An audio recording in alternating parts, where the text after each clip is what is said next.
मेरे सजग और जीवंत साथियों, आज हम बात करेंगे कि इस देश में कांग्रेस भाजपा ने जितना लोकतंत्र का सत्यानाश किया है, क्या वाकई हम केवल कांग्रेस और भाजपा को दोषी ठहराकर अपने जिम्मेदारियों से पल्ला झाड़ सकते हैं, या हम उस पर भी विचार कर सकते हैं जो कमियां हमसे हुई हैं, जो कमियों के साथ साथ जिन कमियों के साथ साथ हमने इनएक्टिवनेस जो दर्शाया है या दूरदर्शिता हमारे अंदर जो नहीं रही है उसे जो हमने दर्शाया है, वो सारी चीज़ें, उस सारे पहलुओं पे भी बात करना बहुत ही आवश्यक है।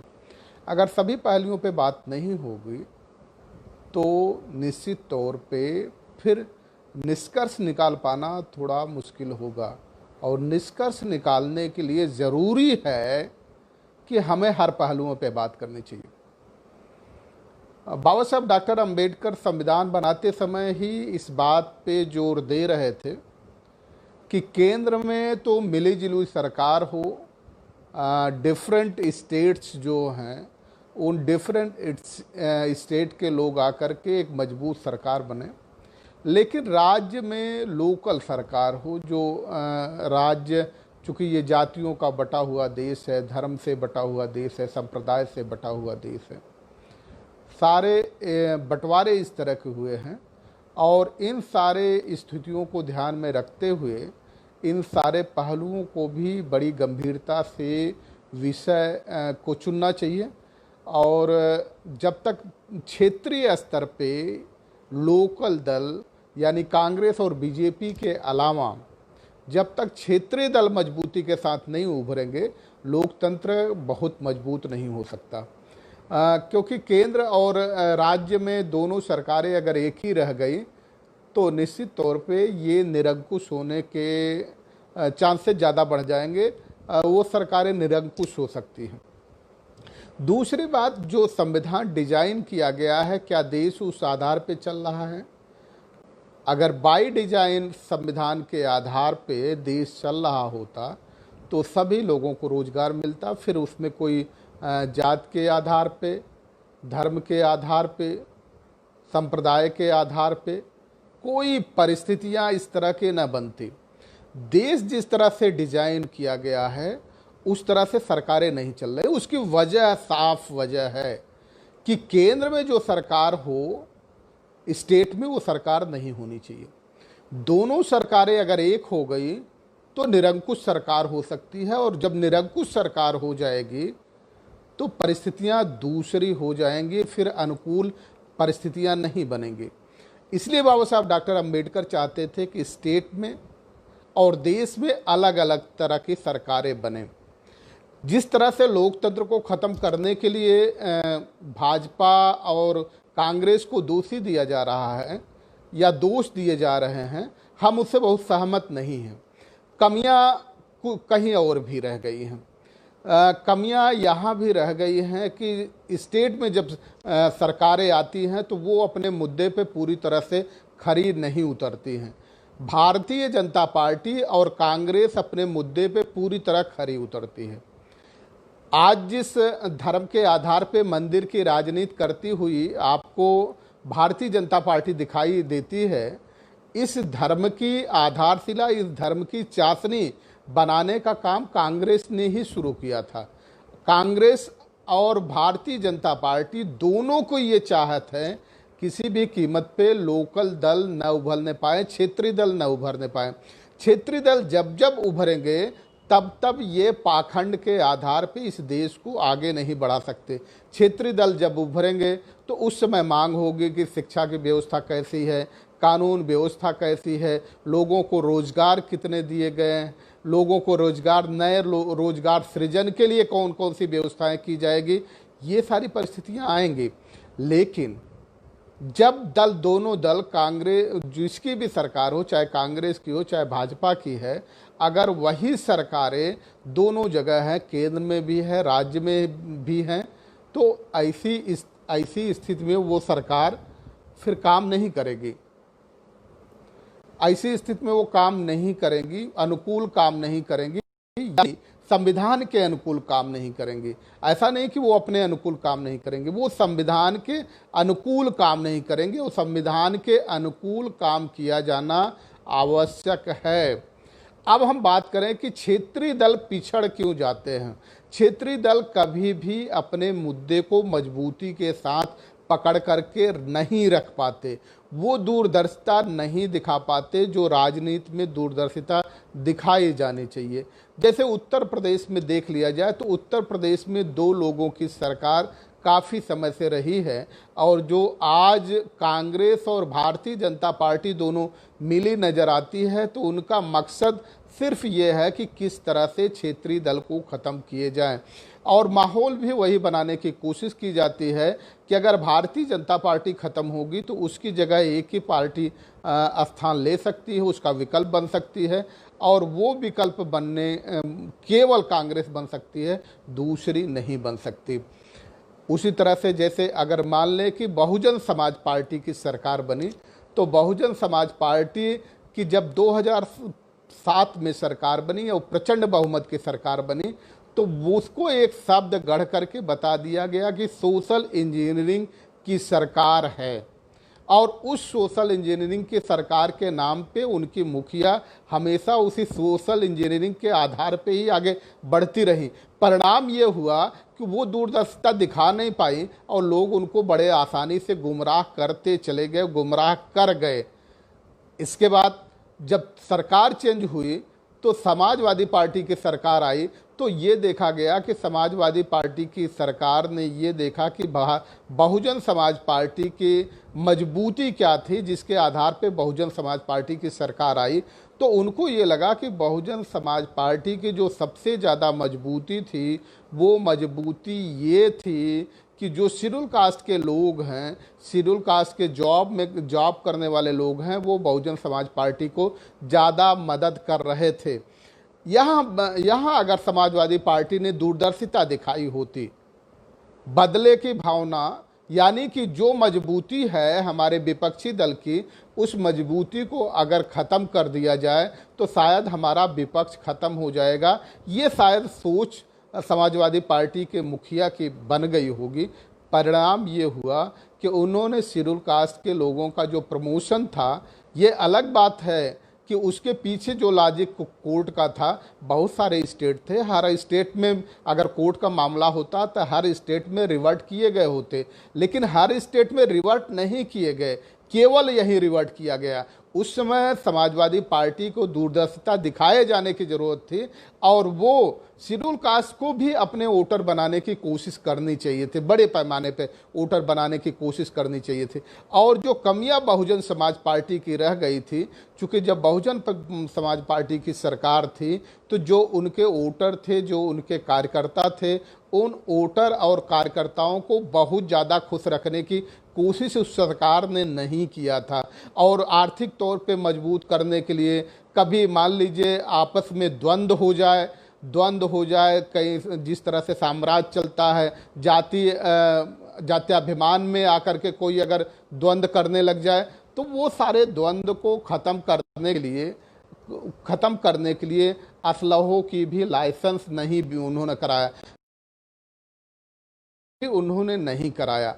इवन ये स्थिति थी कि बहुजन समाज पार्टी के जो कार्यकर्ता थे, वो कार्यकर्ता डीएम के पास, एसपी के पास नहीं जा सकते थे। छोटे छोटे कार्यकर्ता नहीं बड़े बड़े कार्यकर्ता नहीं जा सकते थे। छोटे कार्यकर्ताओं की तो बात छोड़ दीजिए, बड़े बड़े कार्यकर्ता नहीं जा सकते थे। जबकि जो शेड्यूल कास्ट के डीएम लगे होते थे, एसपी लगे होते थे, वो इंतजार करते कि कोई तो आ जाए, हम उनकी बात सुन ले, लेकिन वो नहीं जा पाते थे। परिणाम ये होता था कि दूसरे जो डीएम एसपी लगे थे, उनको चूँकि जो ट्रिपल एस थे, आज हमारे बीच नहीं रहे, शशांक शेखर जी सारे डीएम को कह रखे थे कि किसी की बात को सुनना न, शायद ये था, क्योंकि जैसे ही कोई कार्यकर्ता डीएम और एसपी के पास जाता था, तो डीएम एसपी ये कहते थे कि आप बहन जी से बात कर लीजिए, और किसी भी कार्यकर्ता की हिम्मत नहीं पड़ती थी, और कोई ये कहता था कि नहीं हमारी बात हुई है तो उन्होंने कहा कि ठीक है मैं शिकायत आपकी कर दूंगा। इस तरह की परिस्थितियां बनाई गई। और इससे भी बड़ी गलतियां जो छोटे दल के लोग कर रहे हैं, वो बड़ी गलतियां ये कर रहे हैं कि वो अपने मुद्दे को पकड़ करके नहीं रख पा रहे हैं। सभी को याद होगा कि 1992 में जब राम लहर चली थी तो इससे प्रचंड लहर थी। आज जो भाजपा की लहर दिख रही है, इससे प्रचंड लहर थी राम लहर में। लेकिन उस समय मान्यवर कांशीराम जी थे, जो आजकल हमारे बीच नहीं हैं, उनको पता था कि मुद्दों की अहमियत क्या होती है, मुद्दों की कीमत क्या होती है, मुद्दे कितने कारगर होते हैं। ये उन्हें जब एहसास था तो उन्होंने नारा लगवा दिया, मिले मुलायम कांशीराम, हवा हो गए जय श्री राम। और वास्तव में जय श्री राम को हवा कर दिया गया। अगर कांशीराम जी उस समय इस तरह की रणनीति नहीं बनाए होते तो हवा 2000 आज जो परिस्थितियां आप पूरे देश में देख रहे हैं, ये परिस्थितियां वही 90 के दशक 93 में ही आ चुकी होती। और हमारे इसीलिए कह रहे हैं कि जो क्षेत्रीय दल हैं, क्षेत्रीय दल अपने मुद्दे को नहीं पकड़ पाते हैं। क्षेत्रीय दल का मुद्दा यह है, जो संविधान डिजाइन किया गया है, संविधान डिजाइन ये किया गया है कि सभी को प्रतिनिधित्व कैसे दिया जाए। पिछड़े वर्ग को जो 52% उनकी आबादी है, उनको प्रतिनिधित्व कैसे दिया जाए, उनको जॉब में कैसे लाया जाए, और जो बड़े पद हो गए हैं, उन पद पे अगर उनका रिप्रेजेंटेशन नहीं है तो किस तरह से प्रमोशन दे करके उनको यथाशीघ्र वहां पहुंचाया जाए।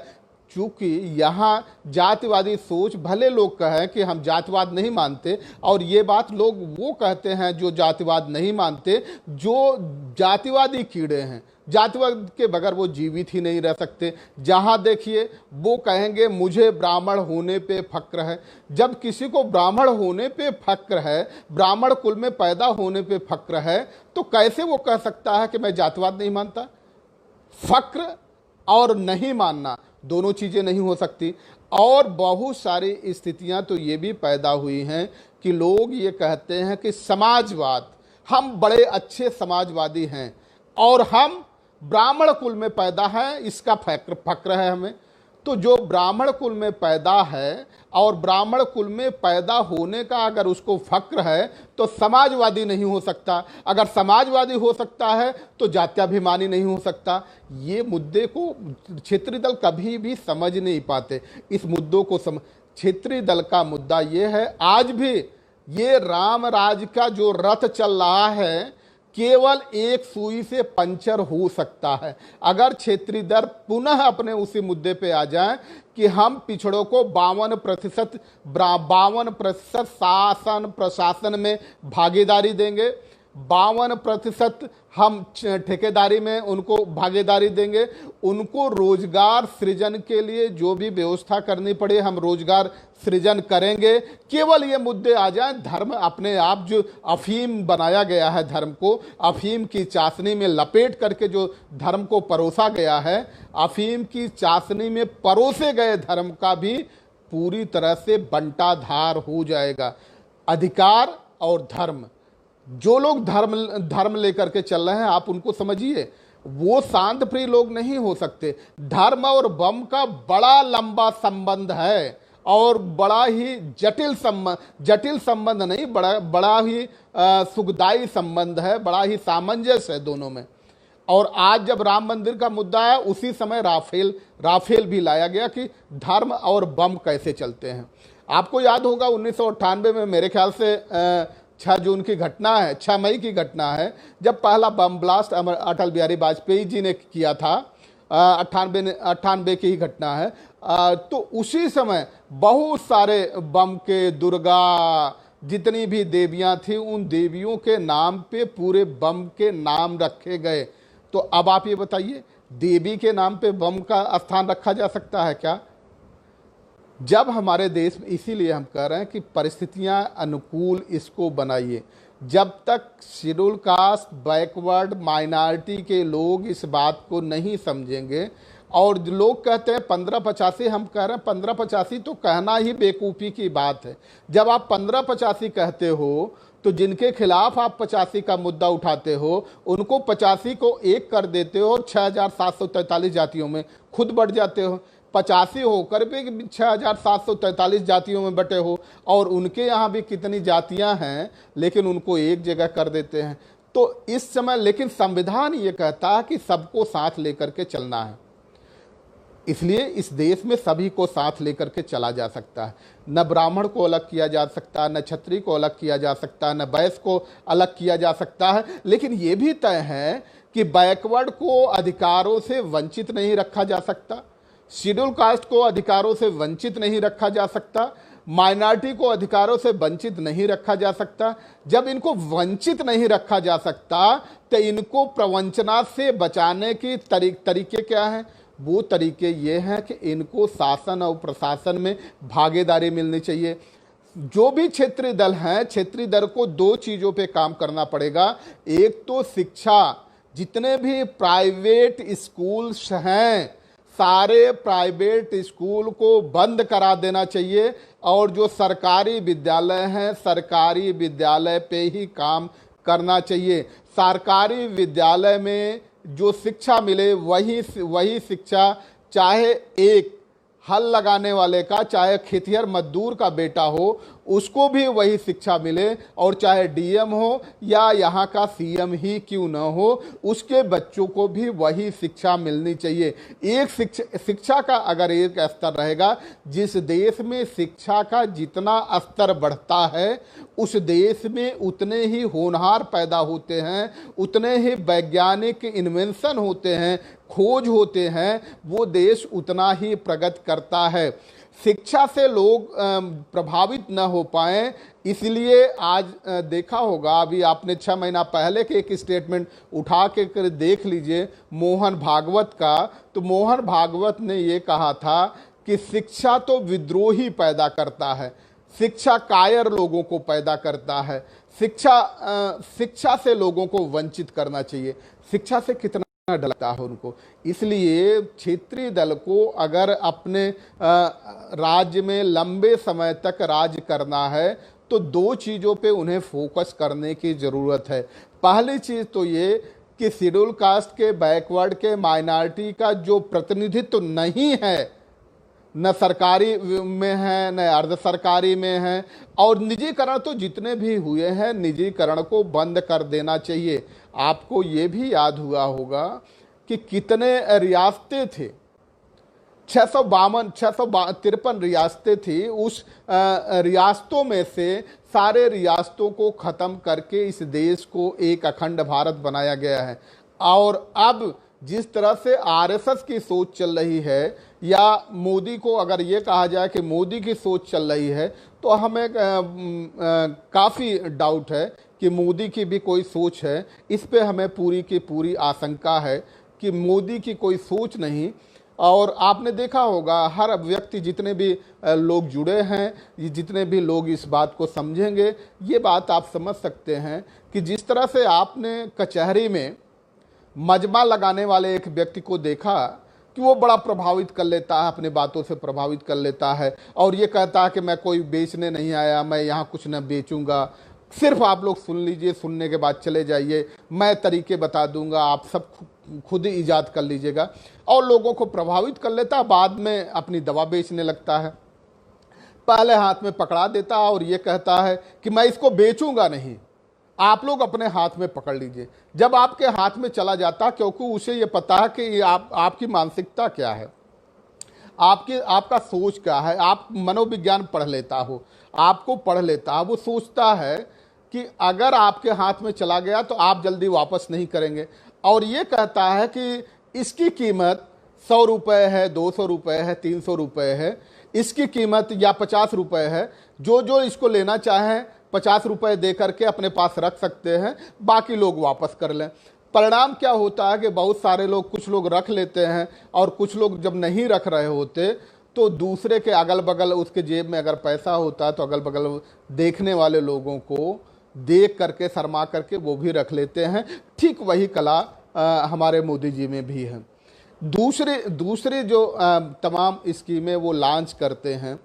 अब आप ये समझ लीजिए कि एक सुरेंद्र शर्मा की जो 4 लाइना उनके हास्य कविताओं का संग्रह 4 लाइना है, उसमें एक कविता हमने पढ़ी तो बड़ी खूबसूरत हमें कविता लगी। वो आज से पूरी तरह संबंध रखती है, पूरी तरह से इस परिस्थितियों को बयां करती है, वर्णन करती है। और वो है कि डाकुओं के खेमे में कवि सम्मेलन। एक बार डाकुओं के खेमे में कवि सम्मेलन हुआ, सारे कवियों को बुला लिया गया और कविता सुनाने के बाद कवियों को पारितोषिक दिया गया। जब पारितोषिक लेकर के सारे कवि अपने घर की तरफ वापस जाने लगे तो फिर उन्हीं डाकुओं के सरदार ने अपने डाकुओं को भेज करके लुटवा लिया, सबको लुटवा लिया। तो उसमें से कुछ लोगों ने हिम्मत करके कहा कि ये बताओ, आपके सरदार ने ही तो ये पारितोषिक दिया था, तो आप लूट क्यों रहे हैं? तो उस जवाब, बड़ा खूबसूरत जवाब दिया उस डाकुओं में से एक डाकू ने बड़ा खूबसूरत जवाब दिया कि भाई, पारितोषिक देना तो मेरा फर्ज था, लेकिन यहाँ लूटना मेरा पेशा है। हमें लगता है कि ये जो आज सरकार मोदी जी के नेतृत्व में सरकार चल रही है, उसी तरह की सरकार है कि पैकेज अनाउंस करना इनका फर्ज है। पैकेज, बैंक में पैसे हैं नहीं हैं उससे कोई मायने नहीं रखता है, लेकिन पैकेज अनाउंस करना इनका काम है। और पैकेज पहुंचे ना पहुंचे वो बाद की बात है। जैसे ही पैकेज अनाउंस किया गया वैसे ही इनका पैसा भी शुरू हो जाता है। फिर वो डीजल के दाम बढ़ा देंगे, पेट्रोल के दाम बढ़ा देंगे और सारे चीज़ों के दाम बढ़ा देंगे। यानी उन्हीं डाकुओं की तरह वहाँ तो कवियों को पारितोषिक दिया और रास्ते में भेज करके लुटवाया। ये इसी तरह की, और ये तब चल रहा है जब विपक्ष मजबूत है। लोकतंत्र तब मजबूत होता है। लोकतंत्र ही दुनिया में एक ऐसी व्यवस्था है जो 2 धुरी पे चलता है। पहली धुरी है स्वतंत्र और निष्पक्ष चुनाव, दूसरी धुरी है सजग और जीवंत विपक्ष। जिस देश में दोनों धुरियां खतरे पे हों, स्वतंत्र और निष्पक्ष चुनाव का आलम तो ये है कि जब आज भाजपा की सरकार के खिलाफ कोई भी प्रमाण दे दिए जाएं तो जो सुनील अरोड़ा जी इस समय मुख्य निर्वाचन आयुक्त बने बैठे हैं, उनके आंख पे पर्दे पड़ जाते हैं, दिखाई नहीं पड़ते कुछ। लेकिन दूसरे के खिलाफ जरा सा भी चूचा हुआ नहीं, बगैर प्रमाण के भी दे दिया गया तो उसके 2, 4, 6, 10 मीटिंगों के लिए बैन तो कर ही दिया जाएगा।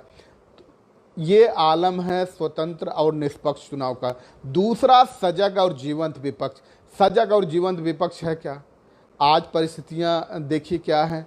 मजदूर, 8 करोड़ लोग मजदूर आए और गजब की सरकार है, कोई विपक्ष उनसे प्रश्न नहीं कर पा रहा है। तो जब तक सत्ता को कटघरे में नहीं खड़ा किया जाएगा तब तक सरकार की जवाबदेही नहीं तय हो सकती। लोग ये कह सकते हैं कि ये सरकार बहुत ही क्रूर है, किसी को भी नहीं छोड़ेगी, जो भी इसका विरोध करेगा उसको जेल के शिक्षों के पीछे पहुंचा देगी। शायद इतिहास किसी ने नहीं पढ़ा। ये बात कहते हुए मुझे थोड़ा सा चोटिल भी करती है ये बात, लेकिन फैक्ट ये है कि हड़प्पा सभ्यता जो थी, मोहनजोदड़ो की खुदाई में जो शिलालेख मिले, उस शिलालेख में भी यही लिखा था कि इस समय जो बर्बरता है न कभी भूतकाल में हुआ होगा न भविष्य में होगा। तो हर परिस्थितियां, हर शासक क्रूर रहता है और ये बस है कि कभी कोई चीज़ें कम हो जाती हैं, कभी ज़्यादा हो जाती हैं। कांग्रेस भी सत्ता में थी तो यही करती थी, लेकिन बस उसका पैमाना ये था कि छोटी छोटी चीज़ें वो भूल जाती थी, छोटी चीज़ों पर बहुत ध्यान नहीं देती थी, बड़ी चीज़ें करती थी। अब ये सरकार जो है, इनकी चूंकि छोटी छोटी सोच ही है, बड़ी सोच नहीं है, तो छोटी छोटी चीज़ों पे अटैक करते रहते हैं। अंतर दोनों में नहीं है, बस शकल का अंतर है। शकल का अंतर है, थोड़ा भाषा का अंतर है। एक सौम्य भाषा बोल करके हमारा गला दबा देता है, अगर यूं कहे तो एक दोस्ती में आकर के मेरे गले में हाथ डालता है और मेरे गले में अपना हाथ डालता है और अपने उसी हाथ से मेरा गला दबा देता है। और भाजपा का आलम यह है कि वो सामने से आती है, सीधे गले पे हाथ लगाती है और गला दबा देती है। तो ये दोनों में डिफरेंसेस अगर आप ढूंढेंगे तो डिफरेंसेस सिर्फ इतना है। फिर हम ये कहना चाहेंगे कि जो क्षेत्रीय दल हैं, क्षेत्रीय दल ने कोई भी कार्यक्रम नहीं बनाया। जब वो सत्ता में आए हैं तो उन्होंने कोई कार्यक्रम नहीं बनाया।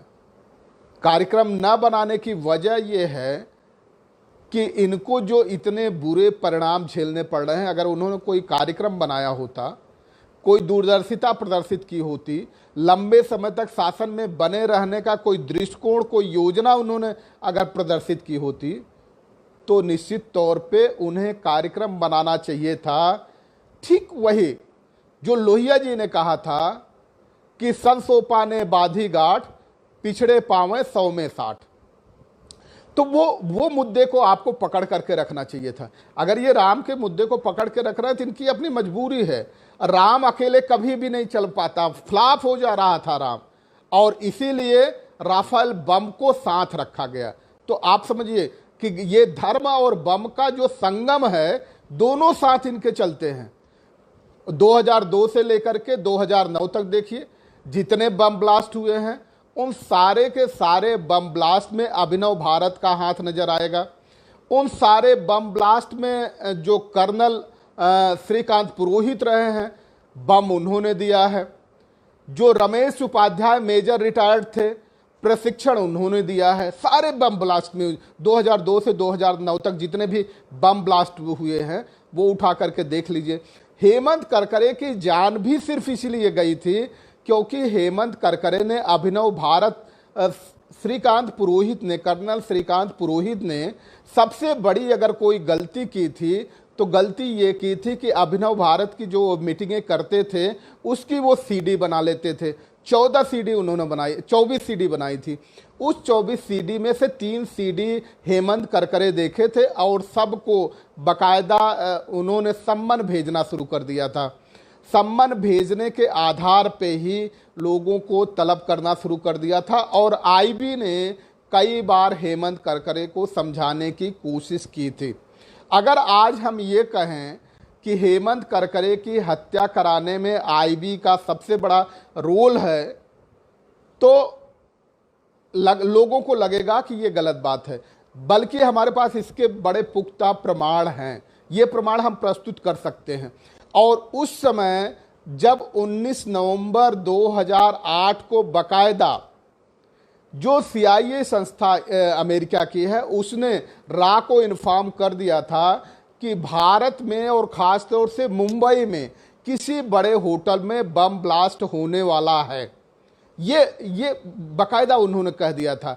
और रा चूंकि इंटरनल मामलों में कोई दखल नहीं देती, उसने बकायदा रा ने आईबी को इन्फॉर्मेशन दी और आईबी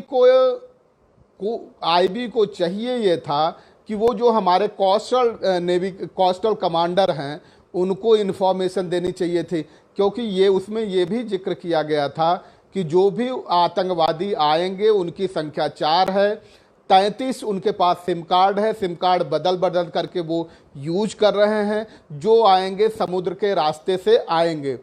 ये पक्का इन्फॉर्मेशन होने के बावजूद आईबी को चाहिए था कि मुंबई पुलिस को, एटीएस को सूचना देनी चाहिए थी। एटीएस को कोई सूचना नहीं दी गई। कोस्टल के जो कमांडर हैं उनको कोई सूचना नहीं दी गई। एक कोस्टल गार्ड को जरूर बताया गया कि एक छोटी सी नाव संदिग्ध दिखेगी, अगर वो आ जाए तो मुझे बता देना। ये फिर इसके बाद 25 की बात है, 25 को नाव नहीं दिखी तो उस कोस्टल गार्ड ने बकायदा आईबी को फोन करके ये कहा कि आप मुझे ये बताइए, यहाँ तो कोई नाव वगैरह नहीं दिखी, आप कहिए तो मैं अपने उच्चाधिकारियों से बात कर लूँ। तो आईबी ने कहा कि नहीं, तुम्हें किसी तरह से बात करने की ज़रूरत नहीं है, हमारी सब जगह बात हो गई है, सिर्फ तुम ध्यान रखो। और 26 को ये घटना हो गई। जब 26 को घटना हुई तो सबसे पहले अगर किसी का हाथ पांव फूला तो वो हाथ पांव फूला रा ने बकायदा उसी समय फोन करके शिवराज सिंह पाटिल जी को कहा कि अरे ये कैसे हो सकता है, ये इन्फॉर्मेशन तो मैं 19 को आईबी को पास कर चुका हूं, ये तो संभव ही नहीं है। बाद में शिवराज सिंह चौहान शिवराज पाटिल जी ने बाकायदा जांच कराई, तो जांच कराने के बाद उसमें जो बात उभर करके आई, वो बात उभर करके आई कि ये सारी की सारी साजिश आईबी की थी। अदरवाइज चार आतंकवादी आकर के 6 जगह बम ब्लास्ट नहीं कर सकते थे। ये सच है कि जो ताज हेरिटेज में बम ब्लास्ट पाकिस्तानी आतंकवादियों ने किया, बाकी जो बम ब्लास्ट हुए थे वो पाकिस्तानी आतंकवादियों ने नहीं, शायद अभिनव भारत ने ही किया, और उसकी कड़ी भी बाकायदा समझ में आ रही। तो अब आप ये समझिए, ये बताने का मकसद हमारा ये था कि बम और धर्म को एक साथ क्यों लेकर के चलने की कोशिश की जा रही।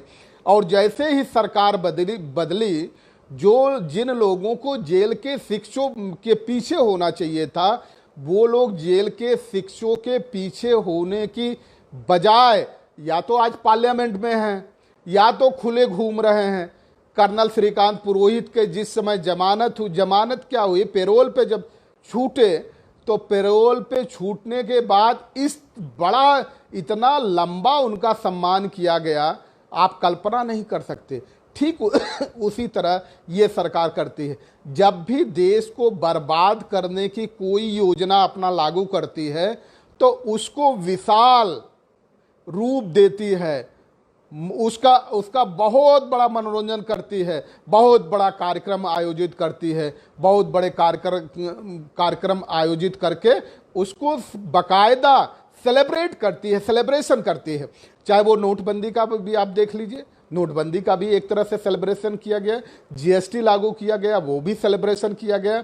आज जब पूरे देश में ये खुलासा होने जा रहा था कि किस तरह से कोरोना के नाम पे पूरे देश को तबाह करने की कोशिश की जा रही है, और किस तरह से मिसमैनेजमेंट है, हॉस्पिटल का मिसमैनेज है, किस तरह से विद्यालय बर्बाद हो रहे हैं, जब उस पे प्रश्न उठते तो दो चीजों को, फिर धर्म और बम को साथ साथ जोड़ दिया गया।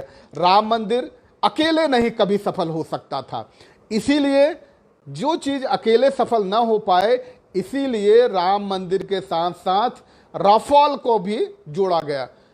हम भी कहते हैं, पूरे मीडिया चैनल ने आपको दिखाया, आप जान लीजिए कि राफेल आया। हमने जब पढ़ा तो पता चला कि राफेल इंडिया में आने से और लोग तो डरे ही डरे, फ्रांस भी डर गया, भयभीत हो गया। उसे लगा यार कमाल है, 526 करोड़ रुपए के राफेल को 1670 करोड़ रुपए में बेचा गया। अब आप डिफरेंसेस देख लीजिए, 526 और 1670, डिफरेंसेस कितने आ गए। तो ये अब आप अंदाजा लगा सकते हैं कि जो 1144 के आसपास जो डिफरेंसेस आए हैं, राफेल फ्रांस इसलिए डर गया कि कमाल है यार, हम लोग तो मूर्ख हैं, इतने बड़े बड़े विमान बनाते हैं, इतने बड़े बड़े लड़ाकू विमान बनाते हैं, इतना समय लगता है, इतनी सामग्री लगती है, तब हम जाकर के बेच पाते हैं। हमें तो भारत से सीखना चाहिए कि 1144 करोड़ रुपए का किस तरह से नींबू और मिर्च बेचा जा सकता है। और भारत सरकार ने केवल उस राफेल में, जो हमने राफेल बनाया था, वहां के भारत सरकार के रक्षा मंत्री आकर के केवल यही तो किए ना, उस पर नींबू और मिर्च लगाए और 1644 करोड़ रुपए को उन्होंने बाकायदा जस्टिफाई कर दिया। तो ये जो परिस्थितियां हैं, लेकिन अब जो गंभीर प्रश्न हमें करना है कि इस देश को वाकई कांग्रेस और भाजपा ने नहीं बर्बाद किया उतना जितना बर्बाद क्षेत्रीय दलों ने किया है। क्षेत्रीय दल अगर अपने मुद्दे से कभी न भटकते तो आज भाजपा कभी भी धर्म के रथ पे सवार नहीं हो सकती थी, बम के रथ पे सवार नहीं हो सकती थी। सत्ता का चरित्र हमेशा अनैतिक होता है। कुछ जब अच्छे लोग बैठ जाते हैं तो सत्ता का चरित्र नैतिक लगने लगता है, और जब अनैतिक लोग बैठ जाते हैं, गलत मानसिकता के लोग बैठ जाते हैं, दुष्ट मानसिकता के लोग बैठ जाते हैं, तो सत्ता का चरित्र अनैतिक हो जाता है। आप कुछ कहेंगे, आपकी समस्याएं कुछ हैं, वो भटकाएंगे कुछ। ठीक उसी तरह से आप समझ लीजिए कि पुराने जमाने में बैलों की, भैंसों की चोरी होती थी, तो जो चोर होते थे वो चोर एक गैंग अपना बना के आते थे। अगर उन्हें पता चला कि गांव के पश्चिम तरफ से भैंस हमें चुरानी है, तो पूरब तरफ से लोग जाकर के शोर मचाते थे, अफरा तफरी फैलाते थे। और इसके बाद जो उसमें से चोर रहता था, एक चोर सबसे पहले उस भैंस की घंटी खोल लेता था। घंटी खोलने के बाद वो घंटी, अगर भैंस को पश्चिम लेके जाना था तो वो घंटी लेकर के पूरब जाता था।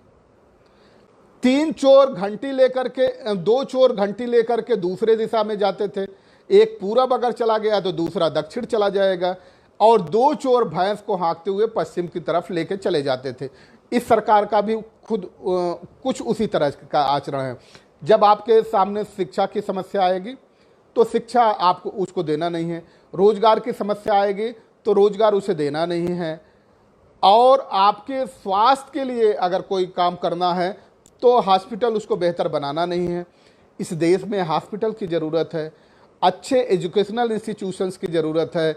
आज आलम यह है कि हम जा कर के हमारे देश के प्रधानमंत्री और प्रधान सेवक व चौकीदार पूरे देश में कहते हैं कि आप विश्व गुरु हैं। अरे भाई, विश्व गुरु क्या रामदेव की कपालभाति करके विश्व गुरु बन जाओगे क्या? जब ये देश विश्व गुरु बना था तो रामदेव की कपालभाति से नहीं बना था, ज्ञान से बढ़ा था, विवेक से बढ़ा था, दिमाग से बढ़ा था, बुद्धि से बढ़ा था। बुद्धि आप अपना उसमें लाकर में बंद करके रखे हो, और ज्ञान कैसे जाकर के विश्व गुरु बन सकते हैं? विश्व गुरु बनने के लिए अच्छे एजुकेशनल इंस्टीट्यूशन की ज़रूरत पड़ेगी, आईआईएम की ज़रूरत पड़ेगी, आईआईटी की ज़रूरत पड़ेगी। हमारे जो डॉक्टर ऑफ साइंस अगर देखा जाए तो डॉक्टर ऑफ साइंस की डिग्री भी हमारे देश में अभी तक सिर्फ 2 ही लोगों के पास है, बाबा साहब डॉक्टर अंबेडकर और के.आर. नारायण। बाकी तीसरे लोगों के पास किसी के पास डिग्री है ही नहीं। तो अब आप समझिए, हमें डॉक्टर ऑफ साइंस की ज़रूरत है, हमें इसरो को बहुत बड़े पैमाने पर बढ़ाने की ज़रूरत है। हमें जो हमारा BHEL है वहाँ हम लड़ाकू विमान बना ही रहे थे, बना भी सकते थे। अगर ये टेक्नोलॉजी कांग्रेस के जो पीरियड में एग्रीमेंट हुआ था, ये टेक्नोलॉजी आ जाती तो इस टेक्नोलॉजी के आधार पे भारत, जिस आत्मनिर्भर भारत की आप कल्पना कर रहे हैं, ये भारत आत्मनिर्भर बन चुका होता। बार बार दूसरे देशों से आपको इस तरह से लड़ाकू विमान नहीं खरीदने पड़ते, शायद भारत भी लड़ाकू विमान बेच रहा होता। लेकिन क्या करिएगा, भारत तो लड़ाकू विमान बेचना तो दूर की बात है, उसे पता है कि हमारे देश पे जब भी कोई आफत आएगी, घर में नींबू और मिर्च बांध दीजिए दरवाजे के सामने तो सारी की सारी मुसीबत दूर हो जाएगी। जैसे ये कहा जाता है, अगर जब यही स्थिति थी तो हमें लाने की क्या ज़रूरत है? और आज परिस्थितियां चाइना के बॉर्डर की भी इसी तरह से अनुकूल नहीं है, लेकिन कोई कहे नहीं। सबसे इतना कमज़ोर, इतना डरपोक प्रधानमंत्री इस देश ने, खास तौर से भारत देश ने कभी नहीं देखा।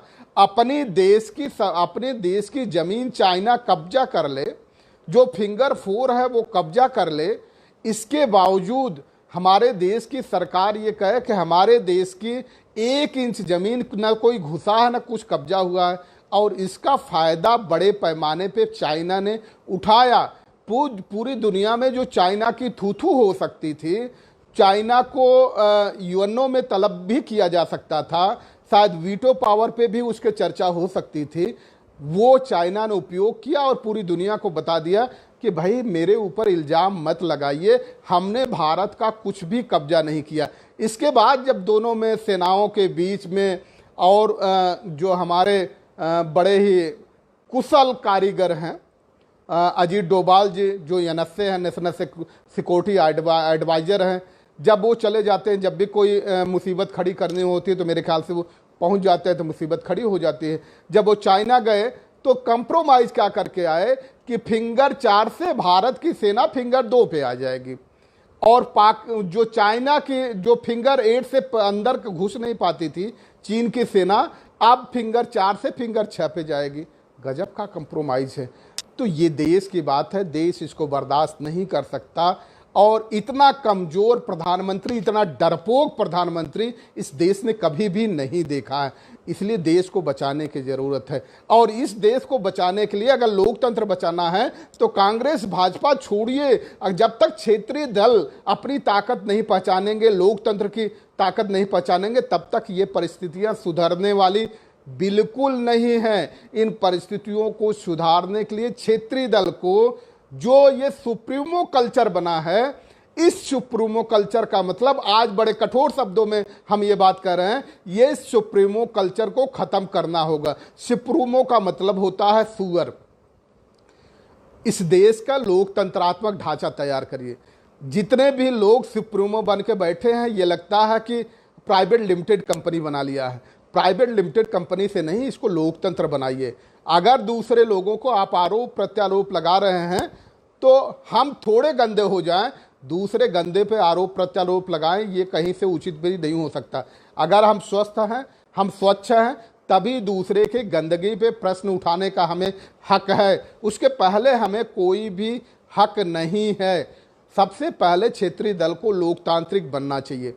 जो बीजेपी और कांग्रेस तो खैर नहीं उठा सकती कि ये इनका पैतृकवाद चल रहा है, परिवारवाद चल रहा है, तो हाँ, ये कमियां हैं, इससे थोड़ा सा बाहर आने की ज़रूरत है। लेकिन अगर किसी का बेटा लंबे समय तक उस पार्टी में काम किया है, राजनीति में सक्रिय है, तो उसे राजनीति में आने का हक है। ये हम नहीं कह रहे, ये भाजपा भी तो नहीं कर सकती। और आप देख रहे हैं, राजनाथ सिंह के बेटे है ही हैं, वसुंधरा राजे के बेटे है ही हैं, रमन सिंह के बेटे है ही हैं। ऑल ऑफ सडन उसे सत्ता नहीं सौंपनी चाहिए। ये भी सच है कि जब वो क्षेत्र में जाएगा तो क्षेत्र में बड़े नेता का, राष्ट्रीय नेता होने का लाभ उसको मिलेगा, सम्मान मिलेगा, लेकिन उसके सामने चुनौतियां भी आती हैं, उससे लोग अपेक्षाएं भी बहुत करते हैं। तो इसलिए जो क्षेत्रीय दल है, अपने बच्चों को, उन्हीं बच्चों को आगे लाएं जिनके अंदर वास्तविक तौर पे, सामाजिक तौर पे कुछ कर गुजरने की क्षमता है, जो कुछ करना चाहते हैं, जो समाज के लिए कुछ करना चाहते हैं, जो डिवोट करना चाहते हैं, जो सेवा करना चाहते हैं, शुश्रूषा करना चाहते हैं, उनको लेके आएं। जो केवल आपके किए गए लंबे संघर्षों का लाभ उठाना चाहते हैं, इसको मत आने दीजिए। इससे लोकतंत्र खत्म होगा, और लोकतंत्र खत्म होगा तो निश्चित तौर पे इसी तरह तानाशाही सरकारें पैदा होती रहेंगी। इसीलिए हम कह रहे हैं कि अगर तानाशाही सरकारें पैदा हो रही हैं तो सिर्फ उसी तानाशाही सरकारों के पैदा होने में जितना दोष उनका है, उससे 2 गुना ज़्यादा दोष क्षेत्रीय दलों का है।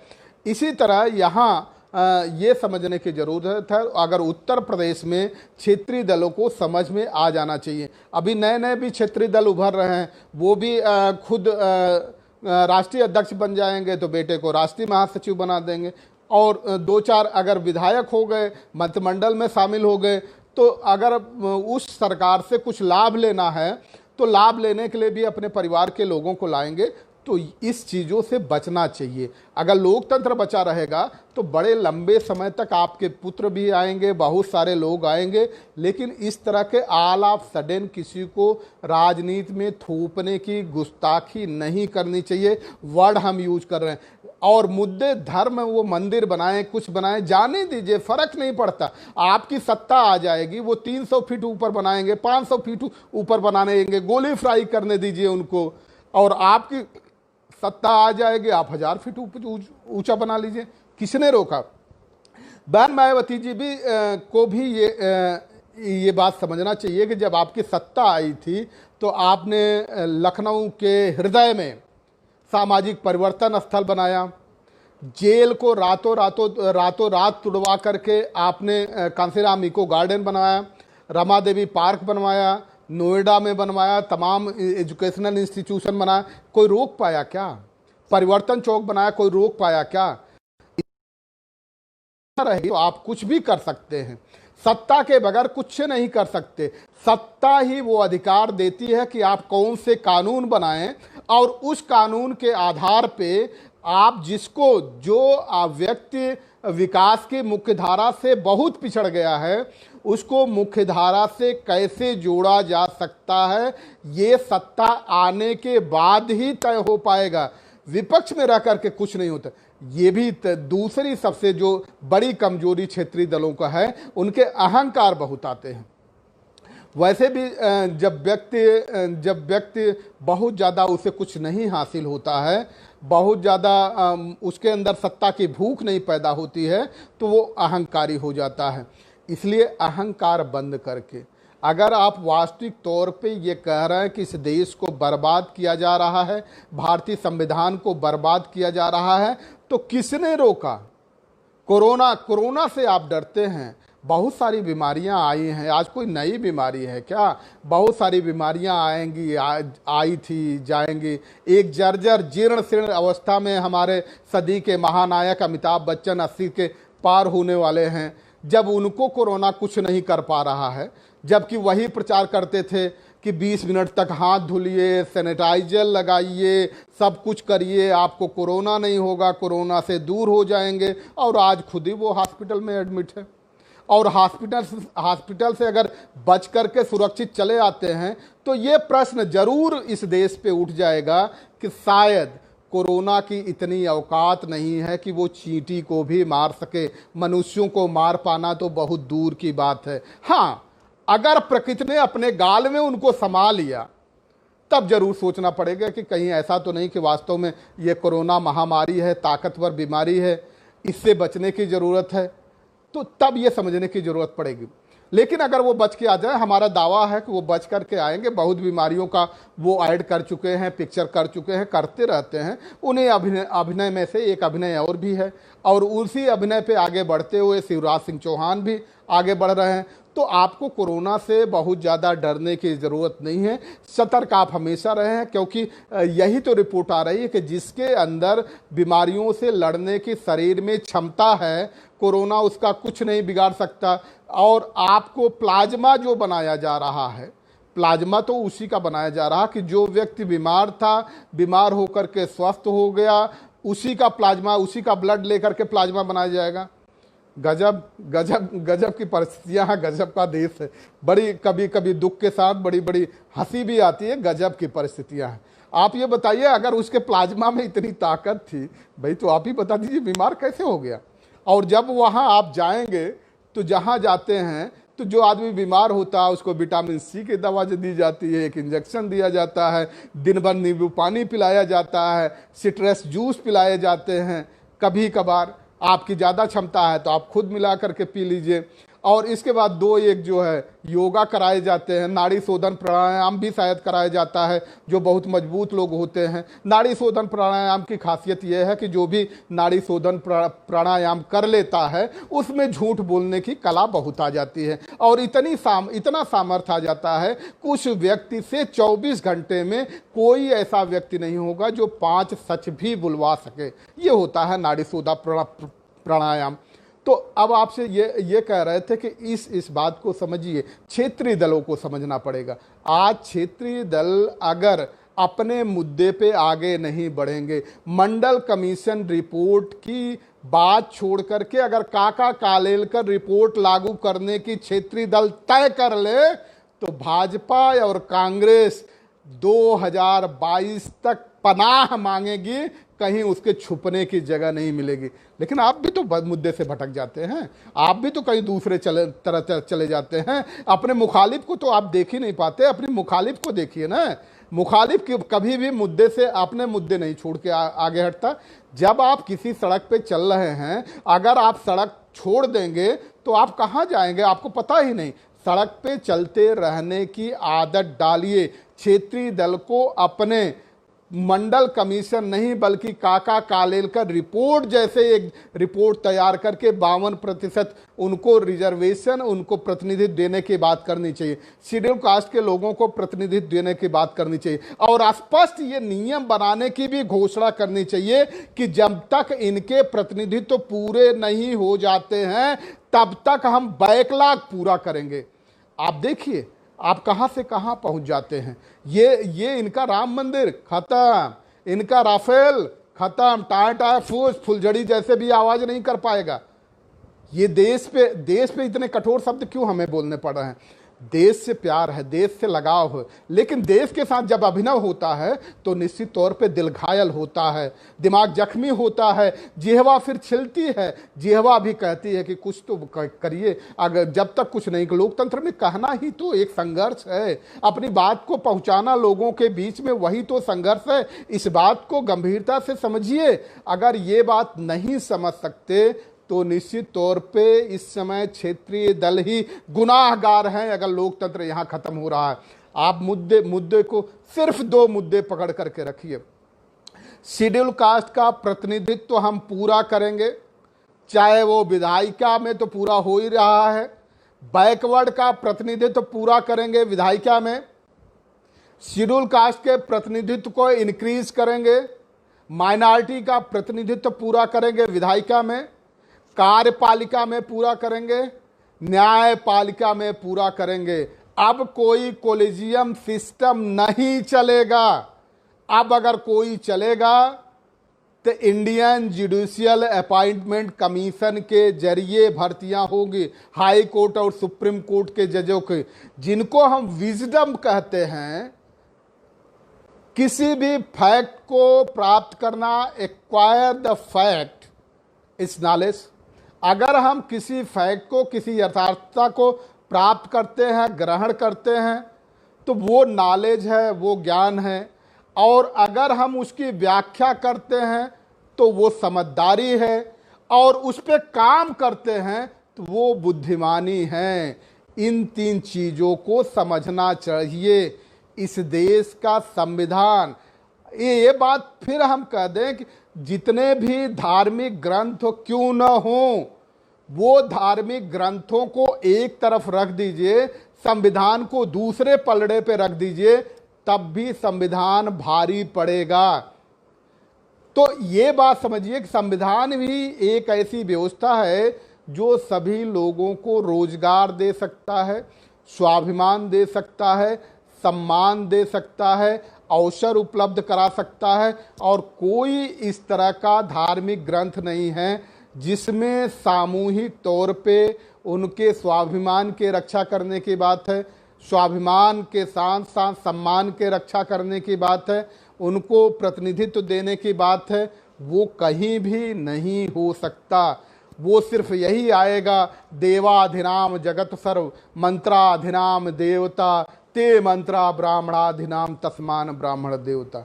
हमें किसी से दुराव नहीं है, लेकिन कोई हमारे अधिकारों को अपने पैरों तले रौंद करके आगे बढ़े, हमारे अधिकारों को छीन ले, हमें अधिकारों से वंचित कर दे, ये भी बर्दाश्त नहीं किया जा सकता। लोकतंत्र यही खूबसूरती है लोकतंत्र की, और लोकतंत्र की खूबसूरती समझने के लिए ही लोकतंत्र को बचाए रखने की जिम्मेदारी है। अगर ये जो क्षेत्रीय दल हैं आज भी अगर ये दो काम केवल कर ले, एक ही काम है, इसमें 2 भाग कर ले कि अब हम किसी भी कीमत पे जो कार्यपालिका है उस कार्यपालिका में पूरी तरह से बैकवर्ड का प्रतिनिधित्व सुरक्षित, 52% प्रतिनिधित्व सुरक्षित करेंगे। और जब तक प्रतिनिधित्व सुरक्षित नहीं होगा तब तक हम बैकलॉग से भरते रहेंगे। शेड्यूल कास्ट का प्रतिनिधित्व सुरक्षित करेंगे, जब तक ये प्रतिनिधित्व पूरा नहीं होगा हम बैकलॉग से भरते रहेंगे। और हम इंडियन जुडिशियल अपॉइंटमेंट कमीशन बनाएंगे, उसमें भी जब तक प्रतिनिधित्व पूरा नहीं होता है तब तक हम बैकलॉग से भरते रहेंगे। सिर्फ इस मुद्दे के साथ आगे बढ़ते रहिए, इत्मीनान मानिए। ये भाजपा और कांग्रेस धूल के बने हुए शेर हैं, धूल के बने हुए शेर हैं। एक केवल ये मुद्दा आप उठा करके आगे बढ़िए, इस मुद्दे से हवा के फूंक की तरह जैसे फूकेंगे तो आंधी की तरह उड़ जाएंगे। इतना बेहतरीन रास्ता है, बस इसको पकड़ करके लिए, मुद्दे को कभी मत छोड़िए। सुप्रीमो कल्चर बंद करिए। सुप्रीमो कल्चर जब तक रहेगा तब तक आप न तो पनप पाएंगे, न ये समाज पनप पाएगा, न उसकी रक्षा कर पाएंगे। इसलिए सुप्रीमो कल्चर बंद करिए। डेमोक्रेसी लाइए, अपने पार्टी में खुद सपा सुप्रीमो, बसपा सुप्रीमो, दूसरे ढेका सुप्रीमो, फला सुप्रीमो, ढेका सुप्रीमो, इसको बंद करिए। वहाँ कल्चर, डेमोक्रेटिक कल्चर लाइए।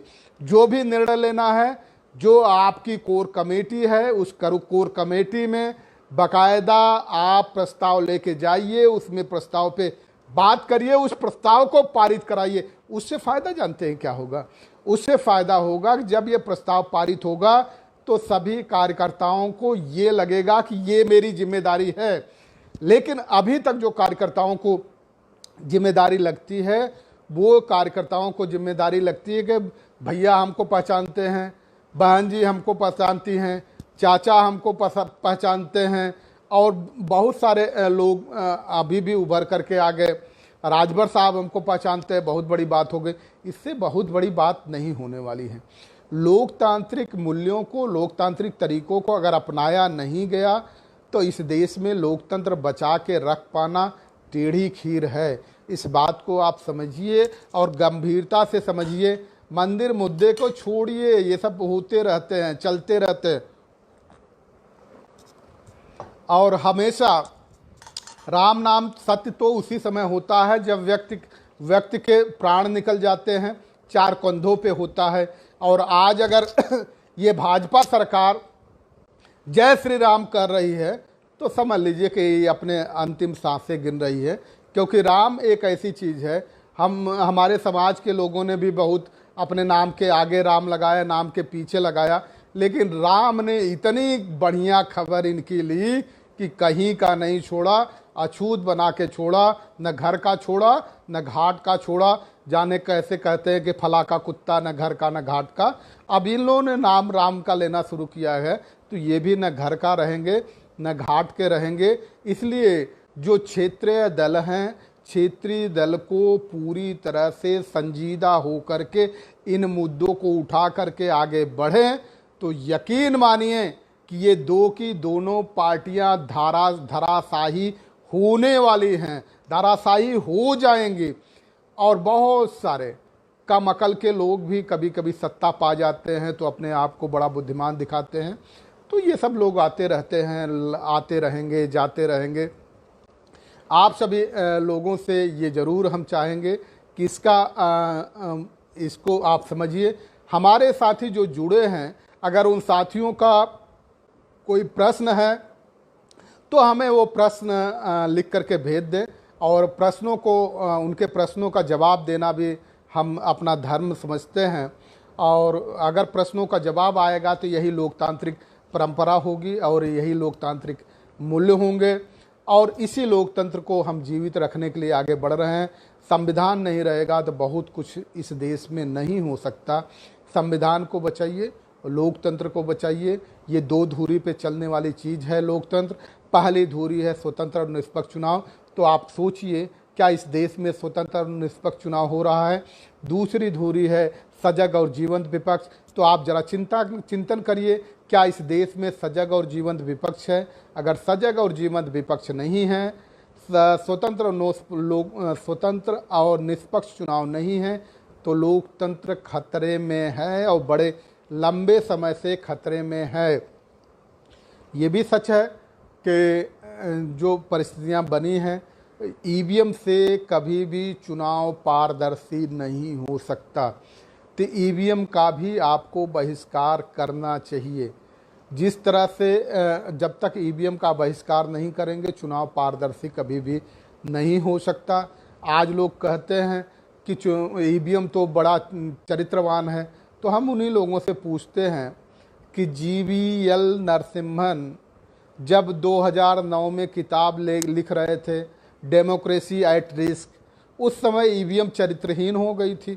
2009 के रिजल्ट आने के बाद उस समय 2010 में किताब लिखी। सुब्रमण्यम स्वामी ने बाकायदा जाकर के दिल्ली हाई कोर्ट में पिटीशन फाइल किया, और उस किताब की भूमिका लाल किस आडवाणी जी लिख रहे थे। तब ईवीएम चरित्रहीन हो गई थी, आज चरित्रवान कैसे हो सकती है? कोई भी चीज़ अगर एक बार चरित्रहीन हो जाए तो दोबारा चरित्रवान नहीं हो सकती। ये इतना बुरा लत है कि एक बार कोई भी चरित्रहीन हो गया तो चरित्रवान आसानी से संभव नहीं है। इसीलिए ईवीएम भी चरित्रवान नहीं हो सकती। आप लोग इस पर विचार करें। फिर एक बार हम रिक्वेस्ट कर लें अपने साथियों से, जो हमारे साथी जुड़े हैं, अगर उनके कोई प्रश्न हैं तो वो प्रश्न लिख करके हमें भेज सकते हैं। हमें खुशी होगी उसका जवाब देने में। अंत में फिर यही कहेंगे कि इस लोकतंत्र की जिम्मेदारी, लोकतंत्र को संभाले के रखने की जिम्मेदारी, बचाए रखने की जिम्मेदारी ये विपक्ष की है और क्षेत्रीय दल की है, कांग्रेस विपक्ष की नहीं है। और आज जो अयोध्या में कुछ हो रहा है इसकी आधारशिला कांग्रेस ने ही लिखी थी। कांग्रेस को पता था आज नहीं कल इसी धर्म का बम बनाया जाएगा। अब उसी धर्म का बम दूसरे लोगों ने बना दिया। और जिनको आप कह रहे हैं, जिस आरएसएस की बात कर रहे हैं, जब गोलवरकर की बात करते हैं, सावरकर की बात करते हैं, इन गोलवरकर और सावरकर को भी अगर किसी ने अपनी काख में दबा करके रखा था तो वो कांग्रेस ने ही दबा के रखा था। जब भी इनके ऊपर अटैक होने की बारी आती थी तो यही कांग्रेस दबा करके रखती थी। इन सारे पहलुओं पे चिंतन करिए।